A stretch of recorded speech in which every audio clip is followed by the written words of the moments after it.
Hi folks, today I'm going to show you how I set up my Killifish tanks. These are especially for my mop spawners. The setup is very simple. All you need is a small fish tank, ideally 30 centimeters by 18 centimeters by 18. You can use larger tanks or slightly smaller depending on the species, but I prefer this size. A tight fitting lid, very important, because many of these species can jump. When they'll jump out of your tank, they'll find the smallest hole and they will get out. You don't need anything more elaborate than a little sponge filter driven by an air pump. If you are keeping it in a warm room, you will not need a heater. I've never needed a heater before. Other than that, you just need your little woolen mop that they lay the eggs in, and some aged fish tank water, or you can use dechlorinated water, or water that has stood for at least 24 hours. And off you go. Normally when you buy these little fish tanks from a shop, you'll get some sort of lid. I find them inadequate because they'll have all sorts of holes cut out for piping to go through and cables and what have you. Try and find yourself some flexible plastic. You'll normally get this in B&Q or somewhere, and cut this exactly to the dimension of the tank. Exactly. Because even if there's a small gap, most of these killifish will jump through. Trust me, I've lost very expensive fish thinking that there's no way they were going to jump out, and they do. You can make a little small little notch there, which you can fold back, and you can use that notch to feed the fish, and just fold it back when you're done. Now, this is the little fish tanks I use. You can see roughly the size. Like I said, they're roughly 30 centimeters by 18 by 18. You can get them in all sorts of configurations. You can find them on Amazon, eBay, or you can go into your local store. I like the ones with the plastic edges. It gives it added strength, so that it allows me to carry the little tanks around with water in it without fear of them breaking. Now obviously if the tank is full I won't be carrying it, but when they're half emptying they are easy to maneuver.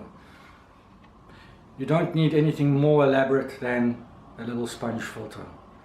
Now you can get these sponge filters in any pet shop. You can get them on eBay. Now I buy mine from Hong Kong.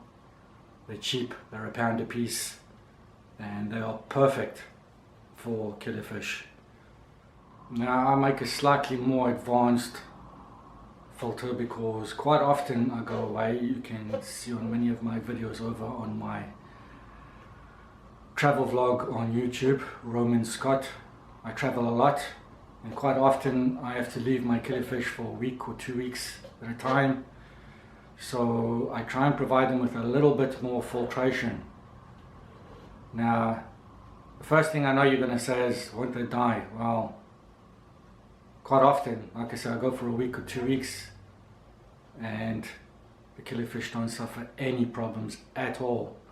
I feed them thoroughly before I leave. I feed them up with live food, and I'll throw loads of scuds in the tank the day I'm leaving, and I'll quite happily munch away on these for a week or 2 weeks while I'm away. But it's important that the filtration is quite strong. So I use this. This is a little plastic cup. You can buy them in any hardware store, IKEA or wherever, and it's got a screw lid top. What I do is I drill a hole in the bottom and I drill loads of little holes on the top. Now I take my little sponge filter, put that on top. Now inside this I'm going to put some ceramic rings. I'll show you exactly what this will do. What to do is you feed your air line from your air pump into one of the central holes, feed it through the jar, and then connect it up to your sponge filter. So now you've got your little sponge filter connected to your air line. Fit that, and inside there I'm going to put some ceramic rings. Might not make a lot of sense right now, but when I set the little tank up I'll show you how this works. The idea is that the sponge filters the water, cleaning it, and then the air bubbles are going to rise through the ceramic rings, giving it a lot more extra filtration. Now I use ceramic rings because it gives the maximum area for bacteria to grow on. These are the ceramic rings that I use. You can get them in any pet shop online. As you can see, they are porous. Lots of bacteria can grow in there. So what I do is I fill up the jar with this.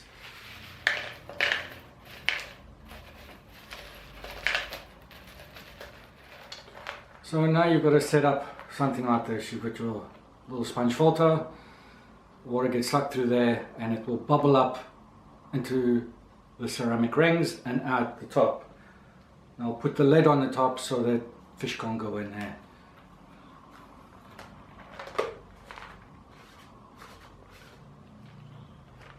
So it's a very basic setup, and this will go weeks on end without you having to clean it.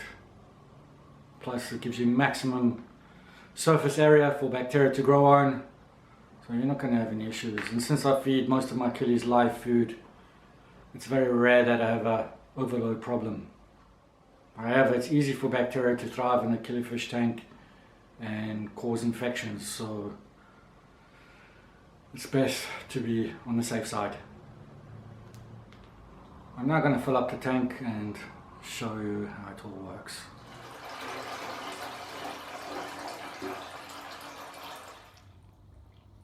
Now you can see I've connected the little sponge filter and the ceramic rings in the little jar, and it's bubbling away there.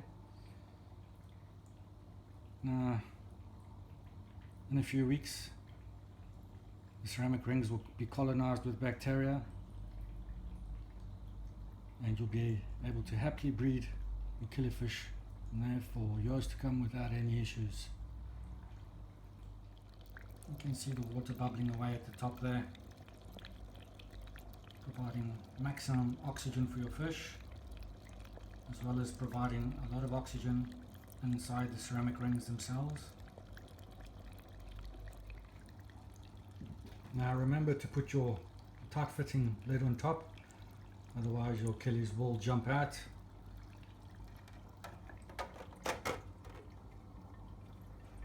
Now there's no way for the fish to get out at all.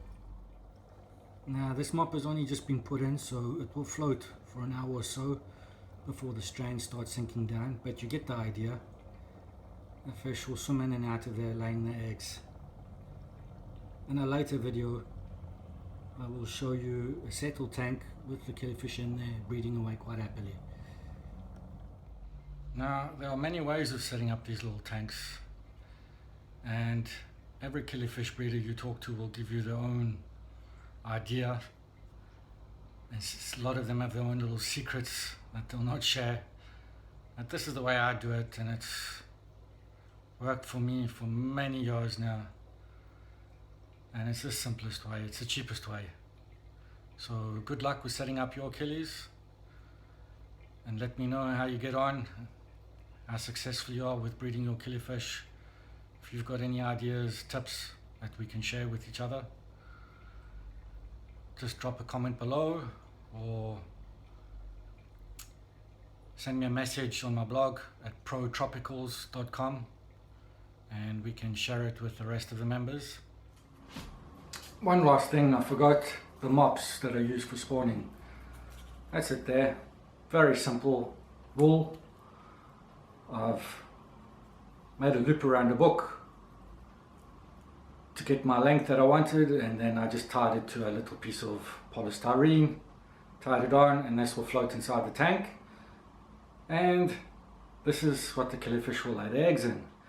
Now you cut your length according to the species you're going to keep. Some killifish are top spawners and they will lay their eggs right here on the top. Some are mid-water spawners, they'll lay it on the middle, and then Other species again will lay the eggs right at the bottom of the mop.